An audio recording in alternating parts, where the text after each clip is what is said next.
फिर उसके बाद हमारा हो गया जितने भी जो है बंदूक है, ये सब का जो है ये मतलब कि व्यापार मतलब ये करने का जो है कार्य करते हैं, अलग अलग देशों से है, मतलब कौन सी मिसाइल चाहिए, क्या क्या चाहिए, ये सब जितने भी रक्षा का जो काम है ये सब करने का जो काम करते हैं, ये कौन करते हैं, तो ये हमारे राजनाथ सिंह। ठीक है ना।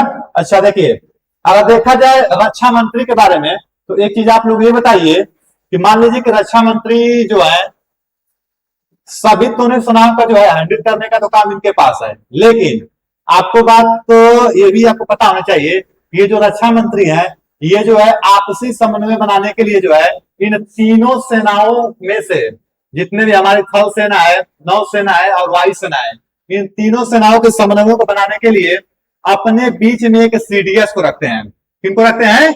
सीडीएस को रखते हैं। ठीक है ना। सीडीएस, जिसको आप लोग कहते हैं चीफ ऑफ डिफेंस स्टाफ। क्या कहते हैं?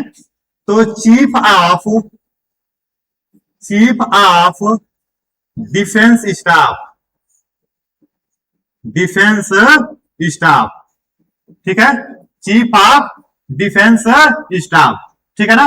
अगर मैं पूछूंगा कि भारत के पहले, अगर मैं मान के चलिए पूछूंगा आपसे कि भारत के पहले चीफ ऑफ डिफेंस स्टाफ कौन है, बताइए। मैं अगर आपसे मैं पूछूंगा कि भारत के पहले भारत के पहले सीडीएस सीडीएस कौन है, बताइए। भारत के सबसे पहले सीडीएस कौन है? तो आप लोग नाम बताएंगे। उनका नाम था general general Bipin Rawat. General Bipin Rawat. ठीक है। और इनका जो है एक हवाई दुर्घटना में मतलब कि एक मृत्यु हो गई। उसके बाद जो है आगे जो बनाया गया सीडीएस भारत के, वो बनाया गया था 2021 में अनिल चौहान को। किनको बनाया गया था? अनिल चौहान को। तो ये तो फर्स्ट नंबर पे हो गए। सेकेंड नंबर पर अगर देखा जाए तो ये बनाया गया हमारे जनरल जनरल अनिल चौहान। किनको बनाया गया है? अनिल चौहान। ठीक है। और आप लोग ये बताइए कि थर्ड नंबर पे जो है किसको बनाया गया है? अभी जो है वह 21 तारीख को जो है 21 मई 2026 को जो है हमारे थर्ड नंबर के जो है आपको बताना है कि वो जो है सीडीएस किसको बनाया गया है। सभी लोग बताइए किनको बनाया गया है। तो ये बनाया गया है, ये नए बने हमारे एनएस एनएस राजा सुब्रमण्यम। किनको बनाया गया है? एनएस राजा सुब्रमण्यम। ठीक है ना। नोट करते चलेंगे आप लोग। देख लीजिए यहाँ पे जो हमारे भारत के जो है पहले सीडीएस है वो है जनरल बिपिन रावत। ठीक है। उसके बाद जो है सेकेंड नंबर के हमारे सीडीएस वो है जनरल अनिल चौहान। और हमारे थर्ड नंबर के जो सीडीएस है वो है हमारे एनएस राजा सुब्रमण्यम। और सीडीएस का जो कार्य होता है ये हमारी तीनों सेनाओं, देखिए तीनों सेनाओं, जैसे मान लीजिए थल सेना थल सेना थल सेना, ठीक, नौसेना, वायुसेना, इन तीनों सेवाओं के इन तीनों सेवाओं में समन्वय समन्वय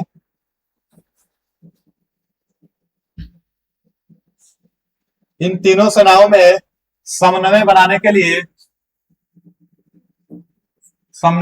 लिए ठीक है, थल सेना,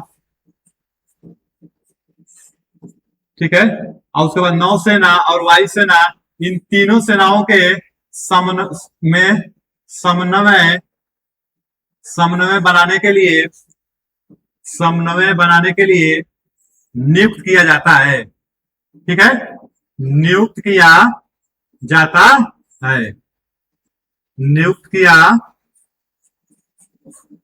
नियुक्त किया जाता है। ठीक है। चलिए आगे देखेंगे। अगला देखेंगे हम लोग केंद्रीय वित्त मंत्री के बारे में, जिसको हम लोग कहते हैं फाइनेंस मिनिस्टर। ठीक है ना। जितना भी जो हमारे देश में किसको कितना रुपया चाहिए, किस विभाग को कितना रुपया देना है, ठीक है ना, लोगों के पास कितना पैसा पहुंचना चाहिए, कितना पैसा मतलब कि नहीं पहुंचना चाहिए, ठीक है ना, कितना हमको रुपया जो है लोन लेना चाहिए, सरकार को कितना रुपया लोन लेना चाहिए, चाहे मतलब कि अंतर्राष्ट्रीय लेवल पे कितना हमको व्यापार करना चाहिए, चाहे नहीं करना चाहिए, ये सब चीजों की अगर जिम्मेदारी जो दिया गया है, ये आपका दिया गया है केंद्रीय मंत्री जो है वो किनको दिया गया है, हमारे तो निर्मला सीतारमण को। ठीक है। तो आइए इनके बारे में थोड़ा सा जान लेते हैं। ये हमारे वर्तमान में जो है, वर्तमान में हमारी क्या है, तो फाइनेंस मिनिस्टर है। क्या है हमारी, केंद्रीय फाइनेंस मिनिस्टर। ठीक है। अगर देखा जाए तो, अगर देखा जाए इनको जो पद दिया गया है वो वित्त मंत्री का दिया गया है, और इनका जो कार्यालय है ये हमारा फाइनेंस मिनिस्ट्री। ठीक है। फाइनेंस फाइनेंस मिनिस्ट्री में जो है ये कार्यरत है। ठीक। अगला देखिए, ये बजट और देश की अर्थव्यवस्था को जो है सुचारू रूप से चलाने का जो है जिम्मेदारी इनको दिया गया है। ठीक है। चलिए आगे देखते हैं।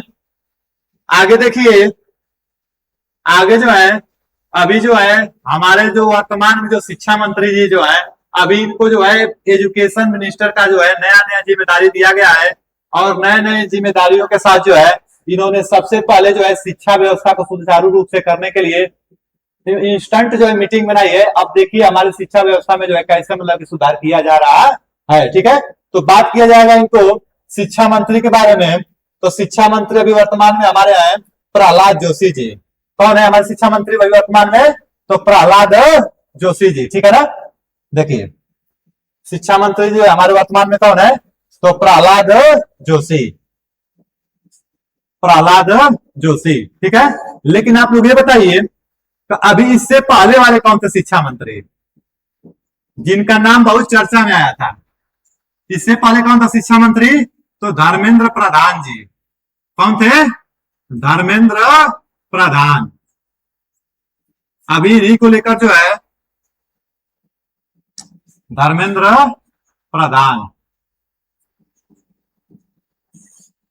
धर्मेंद्र प्रधान, अभी आप लोगों को पता होगा, अभी इन्हीं को लेकर जो है देश में जो है मतलब कि बहुत बहुत जगह जो है मतलब धरना प्रदर्शन चला इनका जो है इस्तीफे को मांग को लेकर।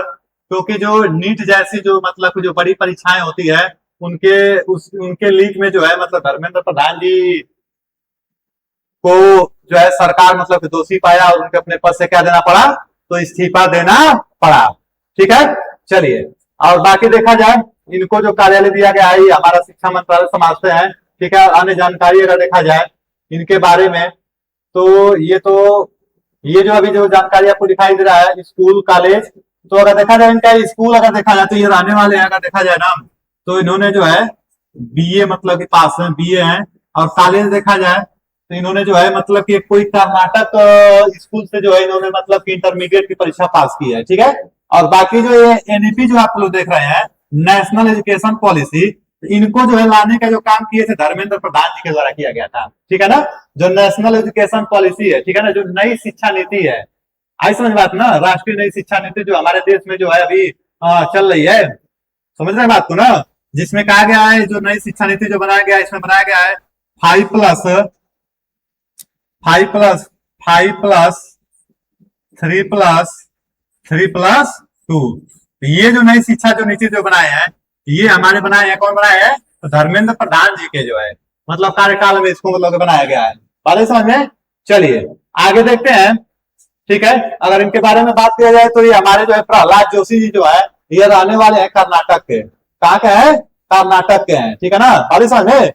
और अगर देखा जाए तो ये जो है ना धारवाड़, कर्नाटक में जगह पड़ती है धारवाड़, वहीं से सांसद भी है। क्या है, वहां से भी सांसद भी है वहीं से। ठीक है। चलिए आगे देखते हैं। आगे देखिए, आगे देखिए, ये हमारे केंद्रीय स्वास्थ्य मंत्री कौन है, केंद्रीय स्वास्थ्य मंत्री। ठीक है। इनको हम लोग कहते हैं हेल्थ मिनिस्टर। बताइए आप लोग केंद्रीय स्वास्थ्य मंत्री कौन है, तो जेपी नड्डा जी कौन है हमारे, तो जेपी नड्डा जी, ठीक है ना।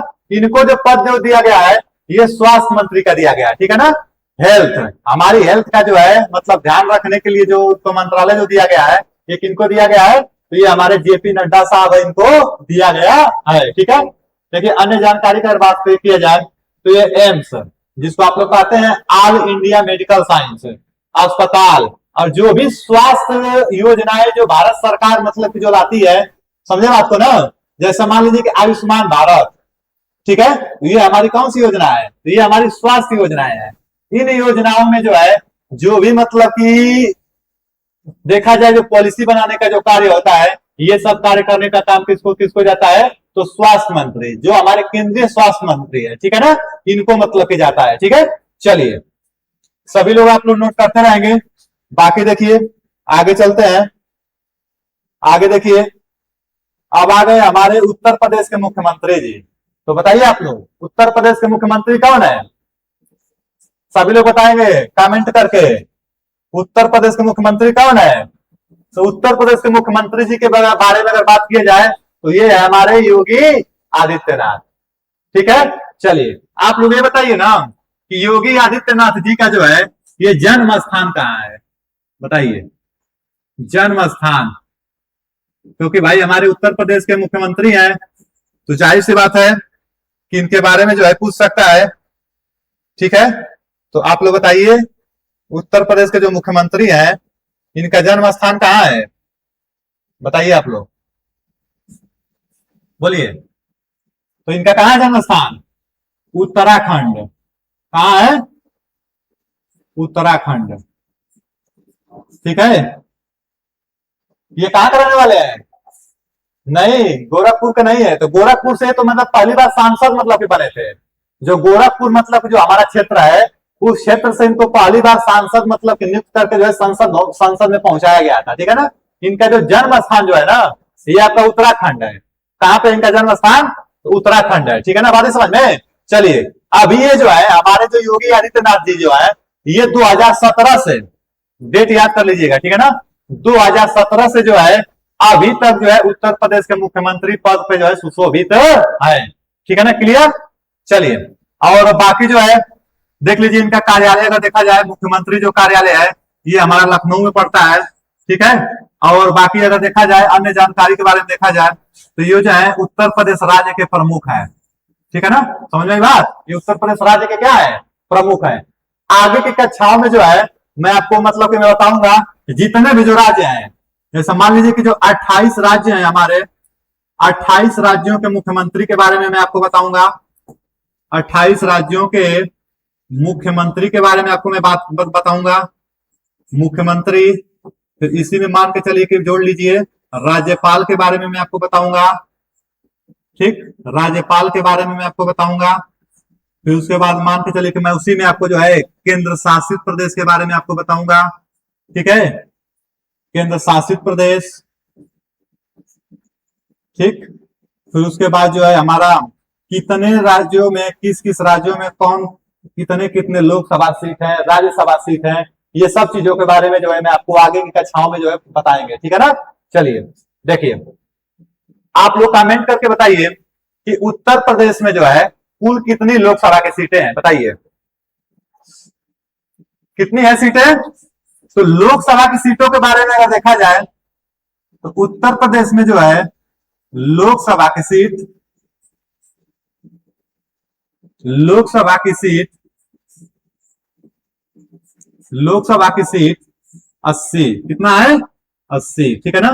चलिए उसी प्रकार आप लोग राज्यसभा की सीट बताइए, राज्यसभा की सीट कितनी है, तो राज्यसभा की सीट जो है वो हमारी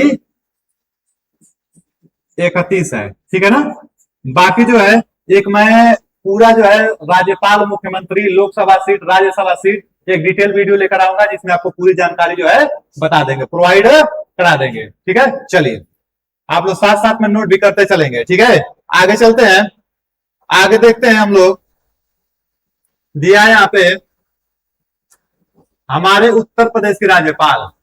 तो उत्तर प्रदेश की राज्यपाल अभी वर्तमान में कौन है, तो आनंदीबेन पटेल, वर्तमान में उत्तर प्रदेश की राज्यपाल कौन है? तो आनंदीबेन पटेल। ठीक है, चलिए देखिए, आनंदीबेन पटेल। देखिए, इनका जो नाम है आनंदीबेन पटेल, और ये क्या है?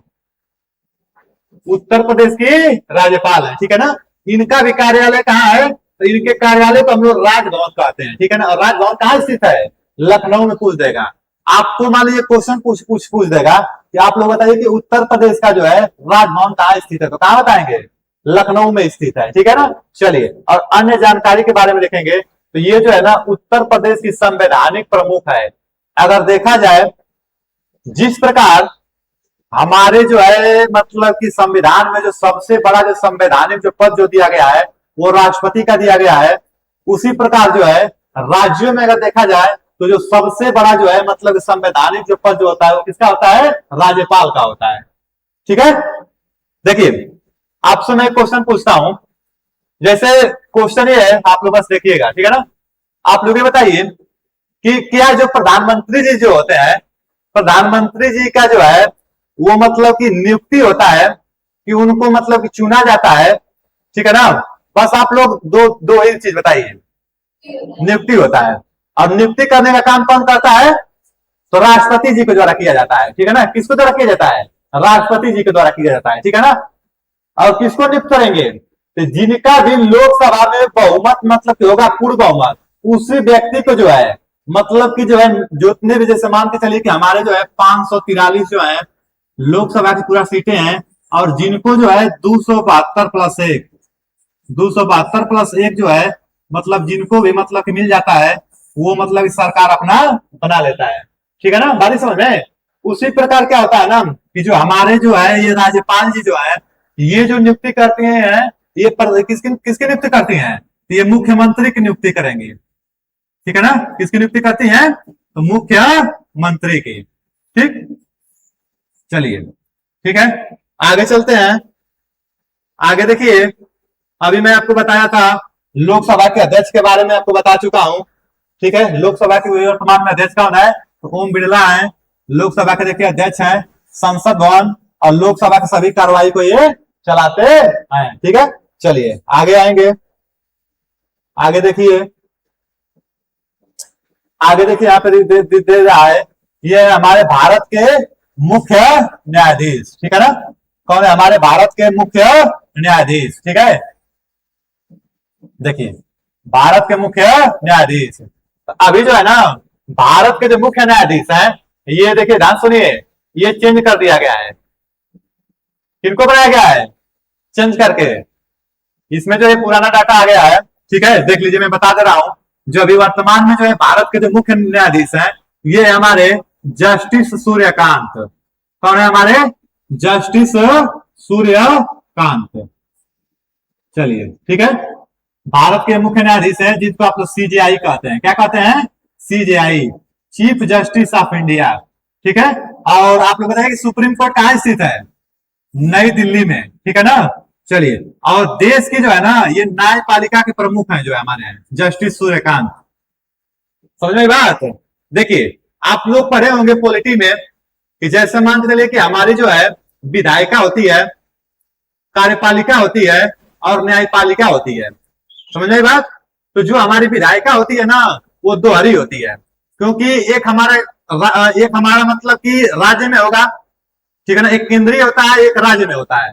उसी प्रकार एक राज्य की कार्यपालिका होती है, एक केंद्र की कार्यपालिका होती है। ठीक है ना। लेकिन क्या आप जानते हैं कि जो हमारी जो ये न्यायपालिका जो होती है वो एक हरी न्यायपालिका है। समझ में बात? क्योंकि हमारे जो है भारत देश में कहा गया है कि जो सुप्रीम कोर्ट का जो है जो आदेश है ना उसको सर्वोपरि माना गया है। बात समझ में? जो सुप्रीम कोर्ट का देगा उसकी बात को मानना है। ठीक है ना। बाद में आप लोग आगे पढ़ेंगे सुप्रीम कोर्ट के बारे में, तो आप में एक आर्टिकल होता है, आप 124 से जो है 147 आर्टिकल के बारे में पढ़ लेंगे आप लोग पूरा, तो आपका सुप्रीम कोर्ट क्या हो जाएगा? पूरा आपका कंप्लीट हो जाएगा। समझ आई बात? चलिए देखिए, और सुप्रीम कोर्ट के बारे में थोड़ा सा बताएं तो इसमें 33+1 इधर मैं लिख दे रहा हूं 33+1, मतलब 33 जो होते हैं ना वो अन्य न्यायाधीश होते हैं। क्या होते हैं? 33 अन्य न्यायाधीश। अन्य न्यायाधीश। ठीक। और एक जो आपके होते हैं, एक होता है, यही हमारे होते हैं मुख्य न्यायाधीश। तो मुख्य न्यायाधीश कौन है अभी हमारे? जस्टिस सूर्यकांत। ठीक है, चलिए आगे आगे देखते हैं। आगे देखिए, आगे देखिए, आगे हम लोग चलेंगे सेना प्रमुख के बारे में। अभी मैं आपको बताया हूं कि जो तीनों सेनाओं के जो प्रमुख होते हैं, तीनों सेनाओं का प्रमुख क्या कौन होता है बताइए आप लोग कमेंट करके। तीनों सेनाओं का प्रमुख कौन होता है? तो राष्ट्रपति जी होते हैं। ठीक है ना, कौन होता है? राष्ट्रपति होते हैं। और राष्ट्रपति क्या करते हैं कि अपने बीच में जो है एक सीडीएस को रखते हैं। और सीडीएस किस व्यक्ति को रखा जाएगा जी? जिनको जो है थल सेना, वायुसेना और नौसेना के बारे में जो है बेहतरीन मतलब की जानकारी हो, उसी व्यक्ति को जो है सीडीएस रखा जाता है।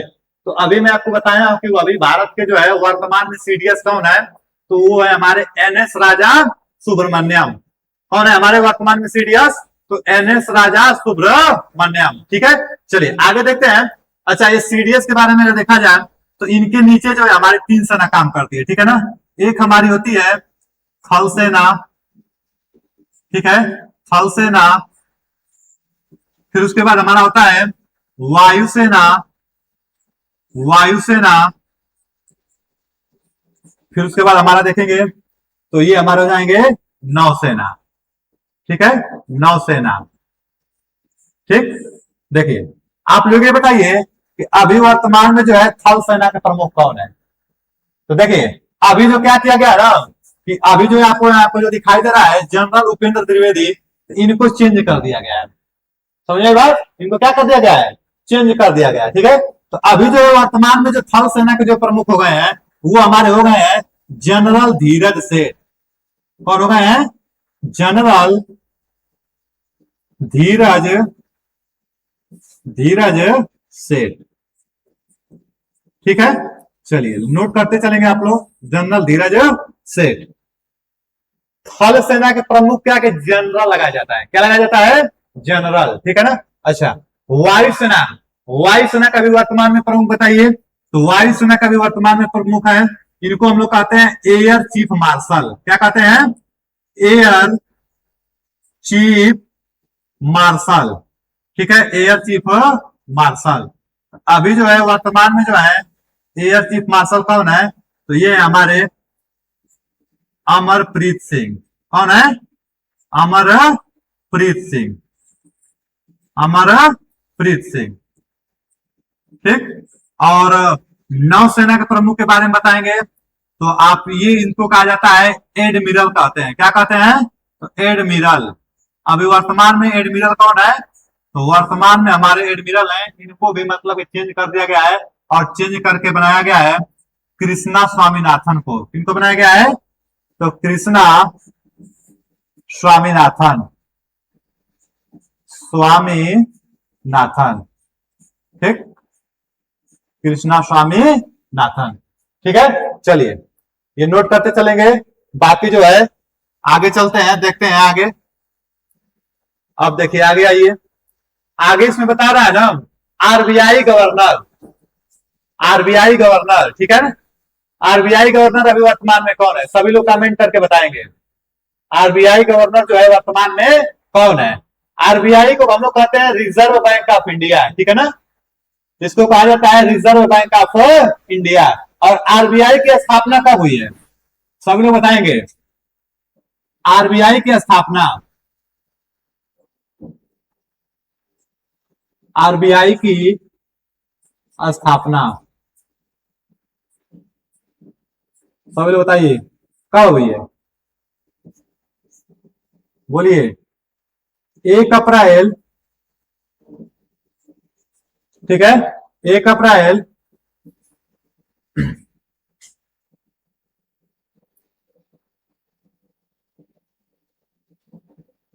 1 अप्रैल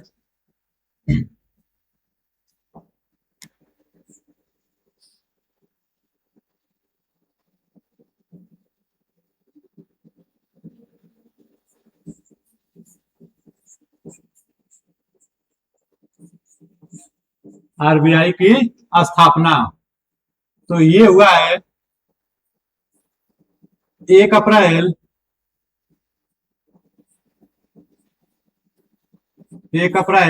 1935। ठीक है। और इसका जो राष्ट्रीयकरण जो किया गया था, आप लोग बताएं कि राष्ट्रीयकरण का मतलब होता है कि सरकार जो है अपने अंडर में इसको ले ली। ठीक है ना। तो इसका जो राष्ट्रीयकरण हुआ था, ये हुआ था 1959 में। कब हुआ था? 1959 में। ठीक है ना, इसका राष्ट्रीयकरण हो गया था। चलिए,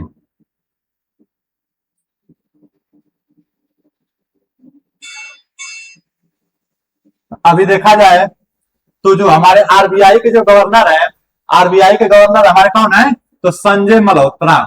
कौन है हमारे आरबीआई गवर्नर? संजय मल्होत्रा। ठीक है ना। भारतीय रिजर्व बैंक के गवर्नर देखिए यहाँ पे लिखा है साफ साफ। और आरबीआई का अगर पूछेंगे कि मुख्यालय कहाँ है, तो कहां बताएंगे आप लोग? मुंबई। मुंबई। ठीक है ना। देखिए, और ये देश की जितने भी जो बैंकिंग जो व्यवस्था जो आपको जो देखने को मिलती है, जितने भी जो आप जो अपने स्टेट में जो बैंक देखते हैं, अपने एरिया में जो बैंक देखते हैं, ये सब आरबीआई के ही मतलब कि दिशा निर्देशन में कार्यरत होते हैं। ठीक है ना। चलिए आगे देखिए, आगे चलते हैं।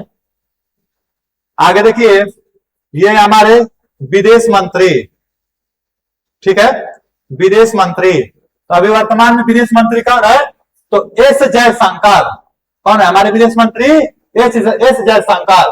और देखिए एस जयशंकर पद इनका जो है विदेश मंत्री, और कार्यालय जो है इनका विदेश मंत्रालय। ठीक है ना। ये सब जितने भी जो विदेशी मतलब कि आपसी मतलब कि जैसे मान लीजिए कि भारत से कोई व्यक्ति मान लीजिए विदेश में अगर कोई गिरफ्तार हो गया, तो ये सब उनको छुड़वाने का कार्य, बाकी कोई डीलिंग वगैरह करना चाहता है, ये भी ये काम करते हैं विदेश मंत्री का। और दूसरे देशों से जो है ये संबंध बनाने का जो है मतलब कार्य करते हैं कि हाँ 1949 है। ठीक है। चलिए, राष्ट्रीयकरण जो लिख लीजिएगा आरबीआई का, वो आरबीआई का जो राष्ट्रीयकरण है वो 1949 है।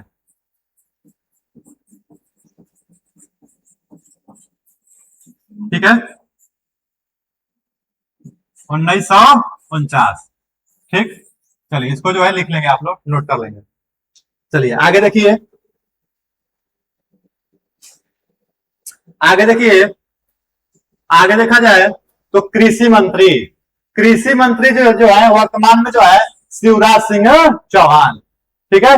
अब इधर जो है आपको आगे जो है आपको पढ़ने की ज्यादा जरूरत नहीं है, बस आपको नाम देखते रहेंगे। कृषि मंत्री कौन है? शिवराज सिंह चौहान। ये मध्य प्रदेश के मुख्यमंत्री के रूप में भी ये कार्य कर चुके हैं। ठीक है ना। चलिए आगे आते हैं, आगे आते हैं, आपको बताते हैं कि इसरो के अभी वर्तमान में अध्यक्ष किसको बनाया गया है? तो इसरो का भी वर्तमान में अध्यक्ष जो बनाया गया है वो बनाया गया है डॉक्टर वी नारायणन को। ठीक है ना। जो हमारे होते हैं इंडियन स्पेस रिसर्च ऑर्गेनाइजेशन। ठीक है ना, जिसको हम लोग कहते हैं राष्ट्रीय अनुसंधान संस्थान केंद्र। ठीक है ना। देखिए इसका मुख्यालय अगर पूछेंगे तो आप लोग कहां बताएंगे? बेंगलुरु में। कहां बताएंगे? बेंगलुरु में। ठीक है ना। चलिए बाकी जो है देखिए इनके बारे में अन्य जानकारी के बारे में देख लीजिए। इन्होंने अंतरिक्ष मिशन को भी बहुत सफलतापूर्वक किया। चंद्रयान हो गया हमारा, आदित्य हो गया। आगे देखते रहिए। बीसीसीआई के भी वर्तमान में कौन अध्यक्ष है? जो हमारे क्रिकेट वगैरह जो कराता है, तो बीसीसीआई का भी वर्तमान में जो अध्यक्ष है वो है हमारे रोजर बिन्नी। ठीक है ना। कौन है? रोजर बिन्नी। ठीक है। चलिए बाकी जो है वाणिज्य और उद्योग मंत्री कौन है? तो पीयूष गोयल। ठीक है, समझे बात? देखते रहिए बात। आगे देखिए, आगे देखा जाए तो महिला और बाल विकास मंत्री जो दिया गया है, इसको पद दिया गया है अन्नपूर्णा देवी को दिया गया है। किनको दिया गया है? अन्नपूर्णा देवी को दिया गया है। ठीक है। चलिए आगे देखिए, आगे अगर देखा जाए तो जो पर्यावरण मंत्री है ये बनाया गया है भूपेंद्र यादव को। किनको बनाया गया है? भूपेंद्र यादव को। ठीक है। चलिए आगे देखिए, जो हमारे कानून मंत्री हैं, ठीक है ना, कानून मंत्री किनको बनाया गया है? तो अर्जुन राम मेघवाल को। किनको बनाया गया है? अर्जुन राम मेघवाल को। ठीक। चलिए आगे देख लीजिए, नगर और विमान मंत्री जो बनाया गया है वो राम मोहन नायडू को। किनको बनाया गया है? राम मोहन नायडू। ठीक है। चलिए फिर देखते रहिए आगे। आगे आप देखिए संचार मंत्री कौन है? तो संचार मंत्री भी बनाया गया है ज्योतिराव सिंधिया को। ठीक है ना, ये राजस्थान से बिलोंग करते हैं। ठीक है। बाकी देखिए आगे, आगे देख लीजिए। आगे जो है युवा मामले और खेल मंत्री। तो युवा मामले और खेल मंत्री का जो मंत्रालय जो दिया गया ना, वो मनसुख मंडाविया को दिया गया है। किसको दिया गया है? मनसुख मंडाविया को। ठीक है, अब देखिए मनसुख मंडाविया जो है ना, ये जो है मतलब कि देखा जाए कि जो 2019 से और 24 तक देखा जाए तो उन्होंने जो है ना स्वास्थ्य मंत्री के भी रूप में कार्य किया है। लेकिन अभी मैं आपको बताया, आपको अभी जो है वर्तमान में स्वास्थ्य मंत्री कौन है? अभी वर्तमान में हमारे स्वास्थ्य मंत्री है जेपी नड्डा साहब। ठीक है ना, बताया ना अभी। चलिए आगे देखिए, आगे जो है राष्ट्रीय सुरक्षा सलाहकार, जिसको हम लोग कहते हैं नेशनल सिक्योरिटी एडवाइजर। आप लोग मान लीजिए कि पढ़ने आते हैं तो आपको कोई सलाह देता है ना कि इस बुक से पढ़िए, चाहे इनसे पढ़िए, तो इसी तरह हमारे जो है देश के जो है मतलब राष्ट्रीय सुरक्षा सलाहकार है। ठीक है, अगर देश में मान के चलिए किसी भी प्रकार का अगर युद्ध वगैरह होता है तो ये उन्हें सलाह देने का काम करते हैं कि कहाँ पे हमको जो है मिसाइल का प्रयोग करना है, कहाँ पे हमको जो है जहाज का प्रयोग करना है, कब मतलब कि बंदूक चलाना है, कब नहीं चलाना है। तो ये सब तीनों सेनाओं को जो है समन्वय बनाकर जो है सलाह देने का कार्य करते हैं। तो अभी जो है हमारे कौन है? तो अजीत डोभाल।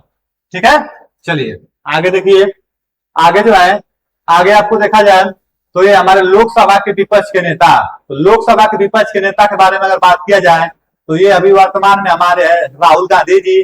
और उसी प्रकार जो है अगर मैं पूछ दूंगा आपसे कि आप लोग ये बताइए कि राज्यसभा के विपक्ष के नेता कौन है? तो राज्यसभा के विपक्ष के नेता है हमारे मल्लिकार्जुन खड़गे। कौन है? तो मल्लिकार्जुन खड़गे। ठीक है, चलिए, और ये कांग्रेस पार्टी के हैं। ठीक है, आगे देखिए, देखिए आगे फिर आ गया राज्यसभा के सभापति, अभी आपको बता के जगदीप धनखड़ जी ने, इनका नाम है सीपी राधाकृष्णन। ठीक है, चलिए बाकी जो है नीति आयोग का अभी वर्तमान में सीएम सीईओ कौन है? तो श्री वीवीआर सुब्रमण्यम। ठीक है ना, अब इनका भी कार्यालय कहाँ पे है? नई दिल्ली। ठीक है, थोड़ा सा आपको बता देते हैं नीति आयोग के बारे में। देखिए नीति आयोग के बारे में थोड़ा सा बता देते हैं आपको। ठीक है, देखिए नीति आयोग कहते हैं नेशनल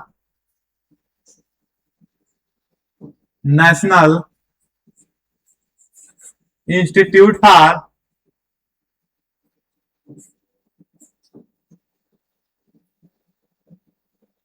नेशनल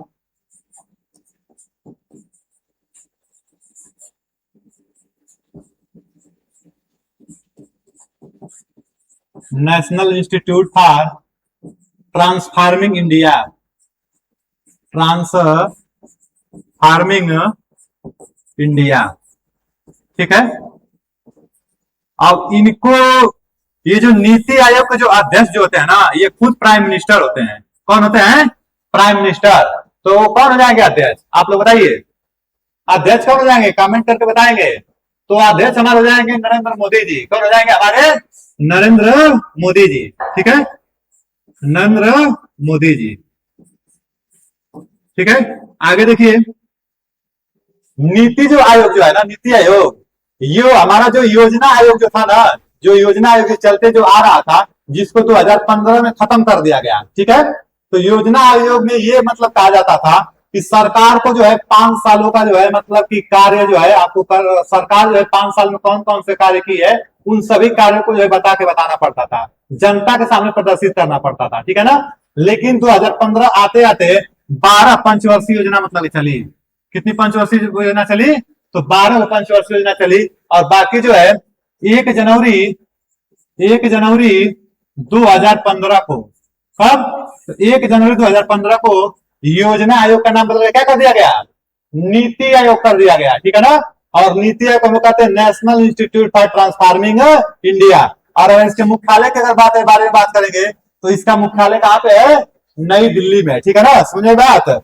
चलिए अब बाकी जो है इनके जो है अगर देखा जाए, इनके जो वीवीआर सुब्रमण्यम को बनाया गया है, ये नीति आयोग मतलब कार्यालय में इनको क्या बनाया गया है? तो सीईओ बनाया गया है, चीफ एग्जीक्यूटिव ऑफिसर। ठीक है, बाकी जो है आगे हम लोग बात करेंगे, आगे अगली कक्षा में मैं बात करूंगा 28 राज्यों के मुख्यमंत्री के बारे में, जितने भी जो हमारे अर्धसैनिक बलों के प्रमुख है उनके बारे में। ठीक है, बाकी जो है आपको ये वीडियो कैसी लगी कमेंट करके जरूर बताइएगा, और जेपी एजुकेशन वर्ल्ड के यूट्यूब चैनल को सब्सक्राइब जरूर करिए, और वीडियो को ज्यादा से ज्यादा आप लोग शेयर करें। धन्यवाद।